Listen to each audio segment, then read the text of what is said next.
महिला ने 10 महीने की गर्भावस्था के बाद एक लड़की को जन्म दिया, जिसे निर्दयी पति ने तुरंत मृतकों के गड्ढे में फेंक दिया, क्योंकि इस दूरस्थ गांव में एक घृणित प्रथा प्रचलित है कि अगर कोई लड़की पैदा होती है तो वह गांव में दुर्भाग्य लाती है। केवल लड़के के जन्म से ही गांव समृद्ध हो सकता है। इसलिए दुर्भाग्य को रोकने के लिए अज्ञानी ग्रामीण सभी नवजात लड़कियों को गहरे कुएं में फेंक देते हैं और जो महिलाएं लड़कियों को जन्म देती हैं उन्हें भी वहीं फेंक दिया जाता है और उनके हाल पर छोड़ दिया जाता है। शुरू में इस मृतकों के गड्ढे में कुछ भी असामान्य नहीं था, लेकिन जैसे जैसे इसमें फेंके जाने वाले लोगों की संख्या बढ़ती गई, हर बार जब गांव में पूजा होती तो गहरे कुएं से महिलाओं की चीखें सुनाई देती। उस रात एक छोटी लड़की गहरे कुएं के पास गई और अचानक कुएं से एक अजीब आवाज आई। उसके प्रतिक्रिया करने से पहले ही उसे एक रहस्यमय शक्ति ने नीचे खींच लिया, लेकिन तुरंत ही एक राक्षस की छाया अचानक वहां से गुजर गई। जब तक एक महिला नहीं आई तब तक गांव का यह गुप्त रहस्य सामने नहीं आया, क्योंकि लीसा भी इस गांव में शादी करके आई थी और गर्भवती थी। उसने अपने पेट में बच्चे को बचाने के लिए अपने पति और परिवार को पहले ही मार डाला, लेकिन उसने तुरंत भागने के बजाय शांत मन से पुलिस स्टेशन जाकर आत्मसमर्पण कर दिया। लेकिन जब उसने पुलिस को अपने पति के घर ले जाकर अपराध स्वीकार किया तो पाया कि पति और परिवार की लाशें गायब थी। इससे पुलिस पूरी तरह से उलझन में पड़ गई, क्योंकि वहां कोई लाश या गवाह नहीं था। पुलिस उसे जेल नहीं भेज सकती थी। लेकिन तभी एक नाटकीय घटना घटी। लीसा का पानी अचानक टूट गया और पुलिस ने उसे समय पर अस्पताल पहुंचाया, जिससे लीसा ने एक लड़की को जन्म दिया। उसे लगा कि अब उसे खुशहाल जीवन मिलेगा, लेकिन उसे यह नहीं पता था कि उसकी बेटी को जन्मजात रूप से धूप से डर लगता है।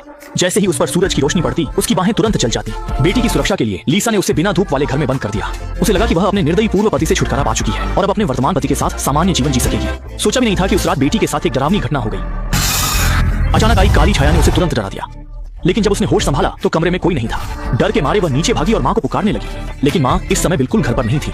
अगले ही पल लड़की की नजर उस काली छाया से टकराई। फिर लड़की जैसे किसी के वश में हो गई और बिना नियंत्रण के दरवाजे की ओर बढ़ने लगी। सौभाग्य से बाहर की नौकरानी ने उसे समय पर देख लिया और उसके पीछे पीछे गई, लेकिन जैसे ही लड़की एक कार के पास से गुजरी, कुछ लोगों ने उसे कार में खींच लिया। नौकरानी ने रोकने की कोशिश की, लेकिन उसे भी पकड़ लिया गया। जब मां घर लौटी तो घर में नौकरानी और बेटी का कोई निशान नहीं था। बेटी को खोजने के लिए लीसा ने तुरंत पुलिस को फोन किया। पुलिस की गहन जांच के बाद पता चला कि लड़की को पूर्व पति के गांव का मुखिया ले गया था। इस तरह लीसा पुलिस के साथ तुरंत अपने पूर्व पति के गांव पहुंच गई। उन्होंने यह निष्कर्ष निकाला कि बेटी को जरूर उस विपत्ति से बच गए पूर्व पति ने कहीं छिपा रखा है, लेकिन खोज के बाद गांव में बेटी का कोई निशान नहीं मिला। केवल जमीन पर एक अजीब पुआल का पुतला मिला। अभी लीसा यह समझ भी नहीं पाई थी कि यह क्या चीज है कि झाड़ियों से कुछ छोटे लड़के बाहर आ गए और बिना कुछ कहे लीसा और बाकी लोगों पर पत्थर फेंकने लगे। पुलिस प्रमुख ने लीसा की सुरक्षा के लिए उसे छिपने को कहा और आसमान में गोली चला दी। वे नहीं जानते थे कि इस समय लीसा को घात लगाए बैठे पूर्व पति ने पहले ही अगवा कर लिया था। जब पुलिस प्रमुख को एहसास हुआ तब तक लीसा को बेहोश कर छिपा दिया गया था। पुलिस प्रमुख ने तुरंत खोज और बचाव अभियान शुरू किया, लेकिन उन्होंने काफी देर तक खोजा, फिर भी लीसा को नहीं ढूंढ सके। उन्हें यह बिल्कुल भी अंदाजा नहीं था कि इस वक्त लीसा ठीक उनके पैरों के नीचे छुपी हुई थी।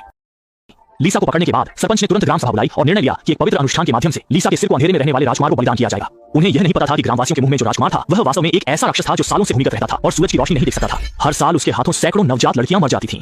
जादूगरनी ने बस हल्के से हाथ हिलाया और सामने वाली महिला नींद में चली गई। फिर उसे एक समूह ने एक छोटे अंधेरे कमरे में बंद कर दिया। इस समय उसकी बेटी भी पास के अंधेरे गड्ढे में बंद थी। सरपंच ने अगले दिन मां बेटी को गहरे कुएं के नीचे के राक्षस को बलिदान करने की योजना बनाई, लेकिन जब बाहर कोई नहीं था तो छोटे अंधेरे कमरे में फंसी लीसा ने खुशी से देखा कि लकड़ी का दरवाजा बंद नहीं था। इसलिए उसने बिना सोचे समझे दरवाजा खोला और बाहर निकल गई। अपनी बेटी को खोजने लगी। उसे उम्मीद नहीं थी कि चलते चलते वह गलती से एक भयानक कमरे में प्रवेश कर गई। यहाँ कई महिलाएं थीं जिन्हें उनके पतियों ने छोड़ दिया था। वे सभी गर्भवती थीं और उनके गर्भ में लड़कियां थीं। लीसा की प्रतिक्रिया देने से पहले ही सभी महिलाएं उसकी आंखों के सामने दर्दनाक मौत मर गईं।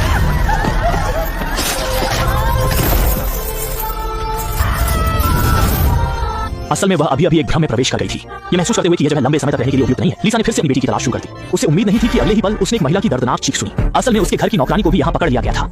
जब लीसा नौकरानी को खोलने की तैयारी कर रही थी तो पूर्वपति अचानक आ गया और एक ही बार में नौकरानी को मार डाला।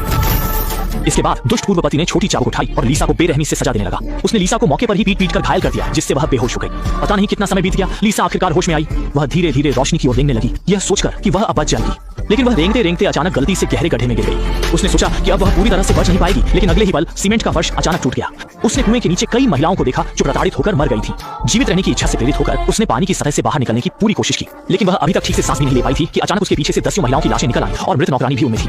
ठीक उसी समय जब लीसा डर के मारे घबराई हुई थी, नौकरानी ने अचानक उसका सिर जोर से पकड़ लिया। इसके बाद सभी महिलाएं अपनी छोटी छोटी हाथों से उसे छूने लगी। इसी समय सरपंच भी बलिदान समारोह आयोजित कर रहा था और छोटी लड़की को अंधेरे में रहने वाले राक्षस को बलिदान करने की योजना बना रहा था। लेकिन छोटी लड़की को बलिदान करने से पहले सरपंच ने पहले आदमी को लीसा को खत्म करने का आदेश दिया। उन्हें यह नहीं पता था कि इस समय लीसा पहले ही पूरी तरह से बदल चुकी थी।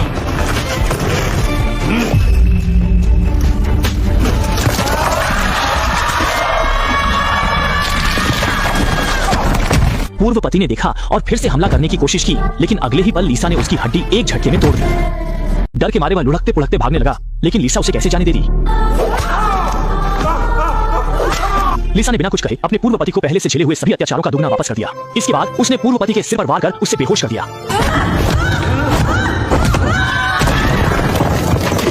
लेकिन यह अंत नहीं था। इसके बाद लीसा ने रस्सी से पूर्व पति की गर्दन कस दी और उसे गहरे कुएं में धक्का दे दिया।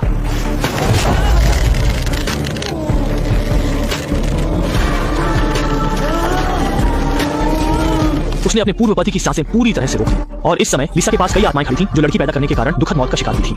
अब उनका एक ही लक्ष्य था, गांव में वर्षों से पाले गए राक्षस को खत्म करना। और इस समय गांव में पूजा का अनुष्ठान भी शुरू हो चुका था। जादूगरनी ने पहले लड़की से एक मंत्र कहा और फिर उसे अंधेरे गुफा में ले गई। लेकिन जैसे ही गुफा का दरवाजा बंद हुआ, लिसा अचानक गुस्से में दरवाजे पर पहुंच गई। जादूगरनी कुछ समझाने की कोशिश कर रही थी, लेकिन लिसा के पास उसके साथ बात करने का समय नहीं था। वह सिर्फ अपनी प्यारी बेटी को बचाना चाहती थी। अगले ही पल उसने जादूगरनी को दीवार पर पटक दिया। सोचा भी नहीं था कि जैसे ही वह मुड़ा, जादूगरनी ने उस पर अचानक हमला कर दिया। इसने लिसा को गुस्से में भर दिया और उसने जादूगरनी को 10 मीटर दूर फेंक दिया। जब उसने गुफा के अंदर से अपनी बेटी की चीख सुनी तो लिसा अपने अंदर के गुस्से को और नहीं दबा सकी। उसने पत्थर के दरवाजे पर लगी लोहे की चेन को खींचा और 1 टन भारी पत्थर के दरवाजे को खोल दिया।